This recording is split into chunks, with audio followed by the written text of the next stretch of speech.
అదరకొట్టే కారం రంగు రుచి ఆచి కారం పొడి. ఫోన్ ట్యాపింగ్ కేసులో ఆరోపణలు ఎదుర్కొంటున్నటువంటి బీఆర్ఎస్ వర్కింగ్ ప్రెసిడెంట్ కేటీఆర్ విచారణను ఎదుర్కొంటున్నారు. ప్రస్తుతం మనం జూబ్లీహిల్స్ లోని పోలీస్ స్టేషన్ పరిధి వద్ద ఉన్నాం.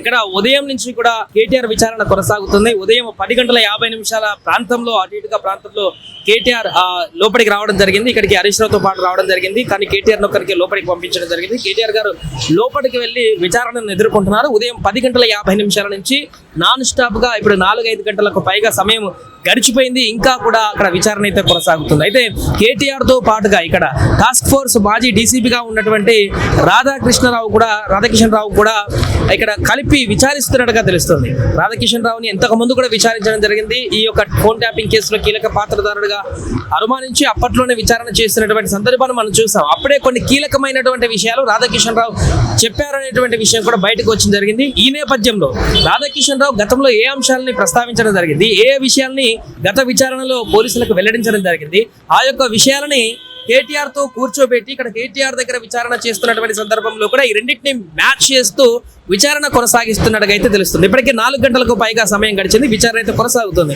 సో ఇప్పటి వరకు అటు హరీష్ రావు గారిని కూడా విచారించడం జరిగింది. ఇప్పుడు కేటీఆర్ విచారించారు. గతంలో ఇంకో కేసులో కూడా కేటీఆర్ విచారించారు.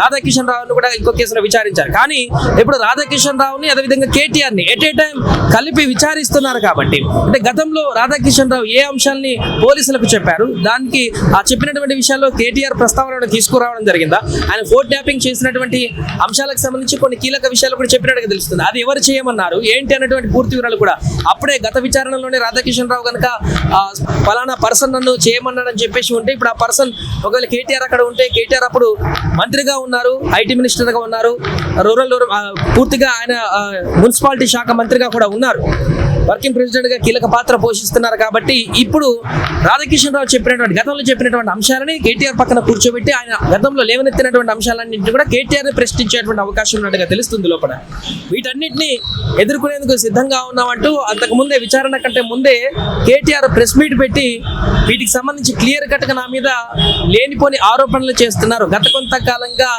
నా మీద విపరీతమైనటువంటి క్యారెక్టర్ అసాసినేట్ చేయడానికి అంటే హీరోయిన్లతో రకరకాల రూమర్లు క్రియేట్ చేశారు, ఇప్పుడు ఫోన్ ట్యాపింగ్ అంటున్నారు, ఇంకేదేదో అంటున్నారు అని చెప్పేసి కేటీఆర్ కూడా విచారణకు వచ్చే కంటే ముందే ప్రెస్ మీట్ పెట్టి దాన్ని క్లియర్ గా చెప్పడం జరిగింది. ప్రభుత్వం కావాల్సుకొని నా మీద పూర్తి స్థాయిలో ఈ యొక్క విషయాన్ని చెందుతుందంటూ కూడా చెప్తున్నాం. సో అయితే ఇప్పుడు విచారణ ఎదుర్కొంటున్నటువంటి ఈ సమయంలో ఒక పోలీస్ స్టేషన్ కి ఉదయం నుంచి కూడా బీఆర్ఎస్ పార్టీకి సంబంధించినటువంటి ఒక్కొక్క నేతలందరూ కూడా ఇక్కడికి వస్తున్నారు. కానీ పటిష్టమైనటువంటి పోలీస్ భద్రత ఏర్పాటు చేశారు. ఎవరిని కూడా ఈ యొక్క రోడ్డు దగ్గర నిలవనివ్వకుండా రానివ్వకుండా అటు ఎక్కడికక్కడ ఆపేస్తున్నటువంటి పరిస్థితి. ట్రాఫిక్ జామ్ కాకుండా క్లియర్ గా పోలీసులు మానిటరింగ్ చేస్తున్నారు. ఎవరు వచ్చినా కూడా ఎప్పుడు వచ్చినా కూడా వెంటనే వారిని పంపించేటువంటి విధంగా పోలీసులు పూర్తి స్థాయిలో సన్నద్ధమై ఉన్నారు. ఇక్కడ వచ్చిన వారిని వచ్చినట్టుగా వారందరినీ కూడా ఇక్కడి నుంచి పంపించి వేసి క్లియర్ చేస్తున్నారు ఎప్పటికప్పుడు. సో ప్రస్తుతానికైతే ఇక్కడ ఎలాంటి ఉద్రిక్త పరిస్థితి కానీ ఏం కానీ లేదు. ప్రశాంతమైనటువంటి వాతావరణంలో విచారణ అయితే లోపల కొనసాగుతుంది. మధ్యాహ్న భోజన సమయం కూడా అయిపోయిన తర్వాత కేటీఆర్ ఇంకా విచారణ అయితే కొనసాగుతున్న సందర్భాన్ని మనం చూస్తున్నాం.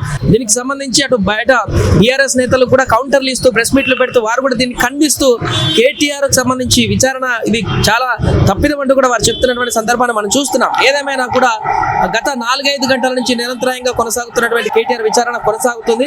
అయితే విచారణ అయిపోయిన తర్వాత బయటకు వచ్చిన తర్వాత కేటీఆర్ ఏం మాట్లాడతారు, బయటకు వచ్చి మళ్ళీ ప్రెస్ మీట్ పెడతారా, లేదంటే బీఆర్ఎస్ భవన్ లోకి వెళ్ళి అసలు విషయాన్ని చెప్తారా, లేకుంటే ఆ బీఆర్ఎస్ నేతలతో ముచ్చటించిన తర్వాత ఇంకేమైనా వివరాలు చెప్తారా, విచారణలో ఎలాంటి అంశాలు ప్రస్తావనకు రావడం జరిగాయి, విచారణకు పోయే ముందు ఆల్రెడీ చెప్పారు కేటీఆర్ నా దగ్గర ఎలాంటి తప్పిదం లేదు, ఏ తప్పు లేదు, వాళ్ళు ఏం అడిగినా కూడా నాకు తెలిసింది చెప్తా, తెలియకుంటే ఖచ్చితంగా నేను ప్రశ్నిస్తానంటూ కూడా మాట్లాడడం జరిగింది.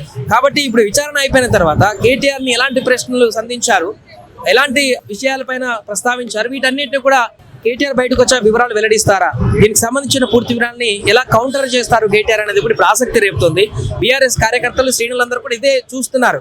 కేటీఆర్ బయటకు వచ్చినటువంటి తర్వాత ఏం చేయబోతున్నారు, ఏం చెప్పబోతున్నారు, ఎలాంటి విచారణ కొనసాగింది, లోపల ఏ అంశాలు ప్రస్తావనకు రావడం జరిగినాయి, ఫోన్ ట్యాపింగ్ సంబంధించిన అంశం ఒకటి ప్రస్తావనకు రావడం జరిగిందా, ఇంకేమైనా జరిగిందా, ఎందుకంటే ఈ నెల 20వ తారీఖున హరీష్ రావును కూడా విచారించడం జరిగింది.